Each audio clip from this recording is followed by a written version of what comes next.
به نام خداوند بخشنده و مهربان. با عرض سلام بینندگان عزیز، بخش نوبتی برنامه خبری پیام نیوز را آغاز می‌نماییم. در استودیو با شما شهرت رحمت الله. اینک متوجه باشید به سرخط مهمترین خبرهای روز. رئیس جمهوری تاجیکستان امامعلی رحمان باز از استرداد مخالفین صحبت کرد. وزیر کارهای خارجه ترکیه در نماز جمعه مسجد مرکزی دوشنبه شرکت کرد.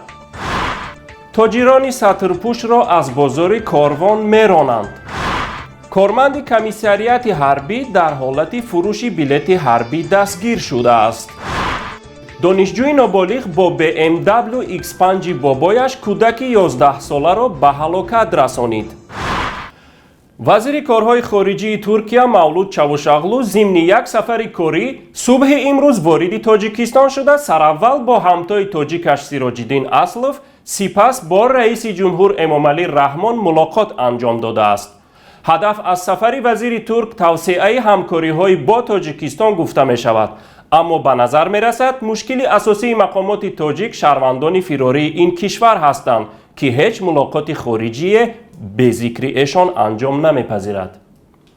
در همین حال طبق اطلاع سایت رسمی وزارت کارهای خارجه تاجیکستان، امامعلی رحمان حتی به خودش اجازه داده است غیر مستقیم جانب دیگر را به دخورگی در مبارزه با تروریسم متهم کند. او گفته است جانب تاجیکستان در مبارزه با تروریسم و اکستریمیسم استفاده از استانداردهای دوگانه را قبول ندارد. اشاره امامعلی رحمان به قبول نکردن استانداردهای دوگانه در مسئله تروریسم به اتهام ترکیه علیه حرکت گولن ربط دارد که حکومت ترکیه استرداد او را از امریکا طلب دارد. با وجود فرقیت زیاد بین ترکیه و تاجیکستان و بین حزب نهضت اسلامی تاجیکستان و گولن، اتهام‌ها فرقی ندارند. حکومت ترکیه حرکت گولن را و حکومت تاجیکستان حزب نهضت اسلامی تاجیکستان را با یک جرم متهم می‌کنند: تروریسم و کوشش کودتا. تحلیل پیام نت را در این مسئله در سامانه ما بخوانید.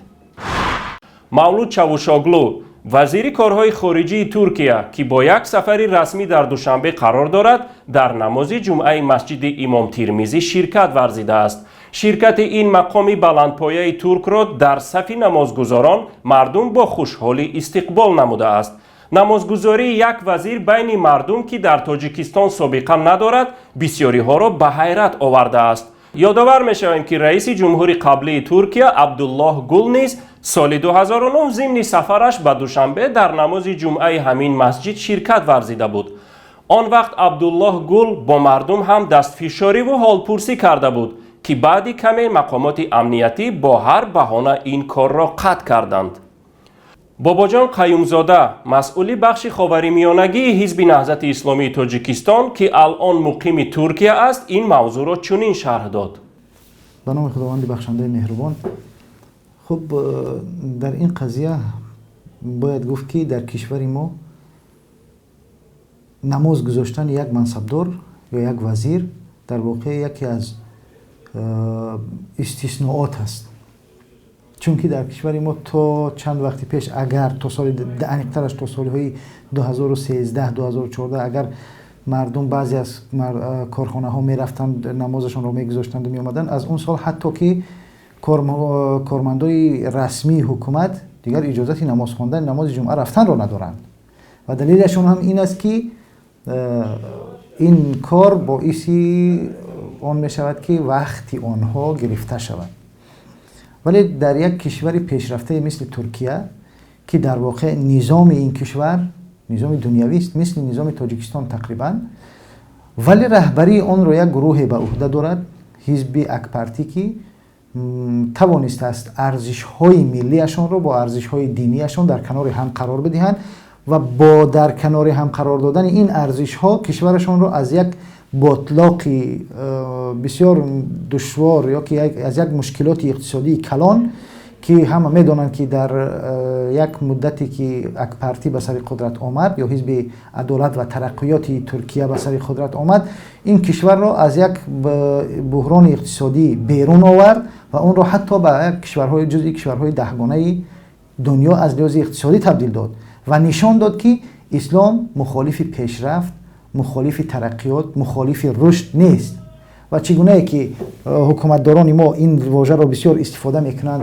و همیشه از این سخن میگویند از این موضوع که اسلام یا اینکه اسلامی ها یا اینکه اسلامگراها کشور را یا اینکه دنیا را به عصر میانه برمیگردانند، اینها نشان دادند که نه، ارزش های اسلامی، اسلامگرایان میتوانند باعث رشد و پیشرفت و ترقیات یک کشور باشند، میتونند مسیری درست را بپیمایند و اون را نشان بدهند. برای همین است که در واقع مردم ما از نمازگزاری یک وزیر بهترش دقیق ترش از نمازگزاری وزیر خارجه ترکیه در مسجد مرکزی دوشنبه تعجب میکنند، زیرا اونها میدونند که در کشورهای دنیوی مثل کشور خودشون حتی که به حج رفتن مردم زیر 45 سال ممنوع است، حتی زیر 18 سال به مسجد رفتن ممنوع است، ولی در یک کشور دیگر عین نظام که نظامش تقریبا شبیه نظام تاجیکستان است،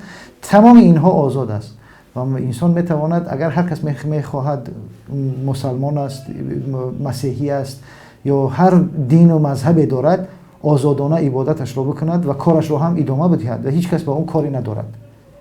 ولی در حکومتی که ما داریم یک این گونه تصور وجود ندارد اصلا و تمام منصبداران و مقامداران ما گویا که در یک جبهه علیه دین و اعتقادات مردم قرار گرفتند و نه تنها جنگ را با مردم مسلمان بلکه با خدا جنگ اعلان کردند تقریبا، زیرا که تمام قانون‌هایی که صادر میکنند امروزها مخالف با فرمان و دستورهای الهی است که این حتی از لحاظ فطری هم مخالف فطرت بشر است این قانون‌ها.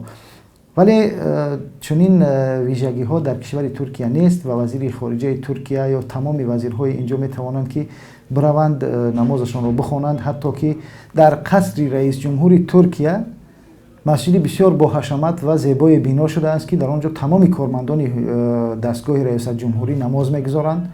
ما حتی دیدیم میبینیم در نوارها و در دیگر جاها که رئیس جمهور ترکیه به طور خودآگاه و اعلان نشده در هر جایی که راست آمد وارد مسجد می شود و نمازش را میگذارد و با مردم می رود و این برای رئیس جمهوری ترکیه افتخار است و از نماز گذاشتن افتخار میکند و اون را سبب عقب ماندگی نمیداند. برای همین است که مردم ترکیه تعجب نمیکنند ولی مردم تاجیکستان از نمازگذاری منصبداران تعجب میکنند و این برای ما هم جای تعجب ندارد. در تاجیکستان که تا امروز هیچ مقام بلندپایه دولتی در نمازهای جمعه شرکت نکرده است، از سال 2013 شرکت همه کارمندان دولتی در نماز جمعه ممنوع است. در بازار کاروان دوشنبه شهر شکار نوبتی سطر آغاز شده است. با تاجرزنان سطرپوش شرط گذاشته شده است که یا سطرشان را بدر کنند یا بازار را ترک کنند. بیشتر این زنان که سینه‌شان از چیل بالا است و بدر کردن سطر را به خودشان اجازه نمیدهند، در دو راهه مانده اند. از یک طرف حفظ ناموس اسلامی و تاجیکی، از طرف دیگر قرضهای بانکی و تأمین عائله. در صورت فشار بیشتری مقامات امکان دارد دهها زنان نانآوران عائله به جای کار مانند، چون بیشتری آنها تصمیمشان به حفظ سطرشان است. از طرف دیگر بحران اقتصادی و کمی خریدار و بالا رفتن نرخ‌های اجاره و خدمت رسانی بازار و فشار مقامات انداز سودا در بازار را ضررآور کرده است. آن نفرانی که با سطر زنان کار گرفته‌اند عملشان را مستقیما با رئیس جمهور کشور ربط می‌دهند که فرمان از اوست. فرمان مستقیم امام علی رحمان است یا بهانه برای غصب کردن جای این گروه زنان. به نظر می رسد به زودی به ارتش بیکاران کشور دهها زن دیگر همراه خواهند شد.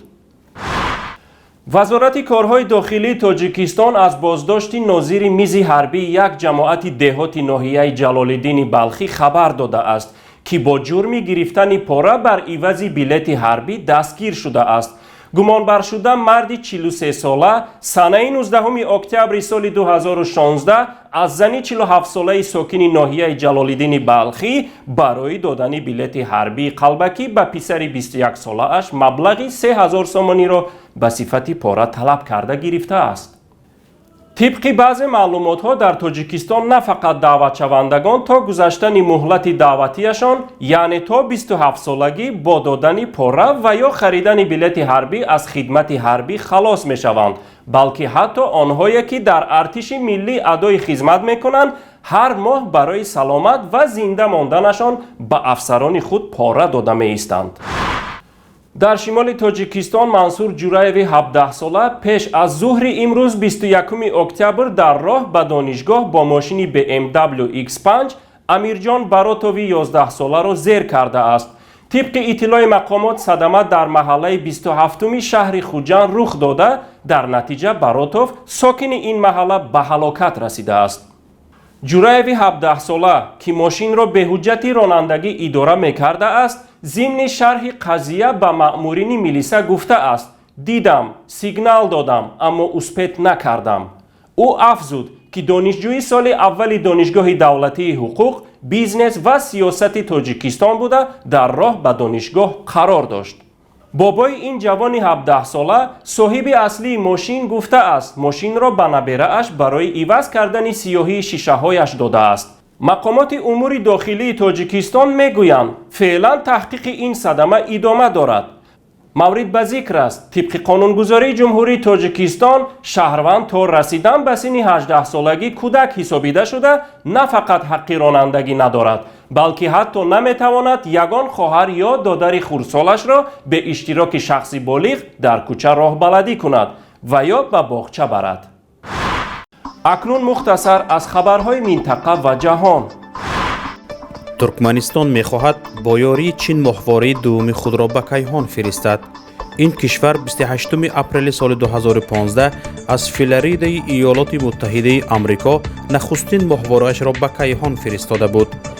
هیئت ترکمنستان امروزها برای شرکت در فرم چهارم همکاری‌های چین و کشورهای آسیای مرکزی در ولایت سیچوان چین حضور دارد. در سیچوان کاسمودروم بنیاد کردند که از آنجا صدها ماهواره و دستگاه‌های کیهانی فرستاده شده است. در کشور عمان تظاهرات علیه شرطنامه انرژتیکی با اسرائیل برگزار شد. وزارت انرژتیکی این کشور با اسرائیل برای خرید 45 میلیارد متر کوبی گاز دوام 15 سال شرطنامه امضا کرده است که مبلغ آن 10 میلیارد دلار را تشکیل می‌دهد.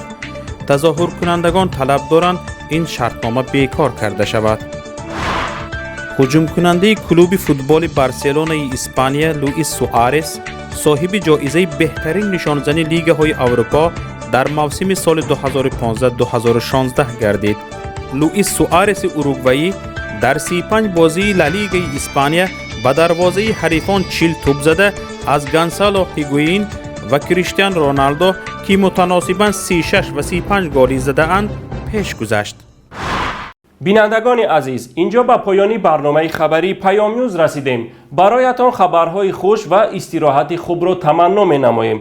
تا بخش نوبتی، خیر، خدا یار و مددگار شما.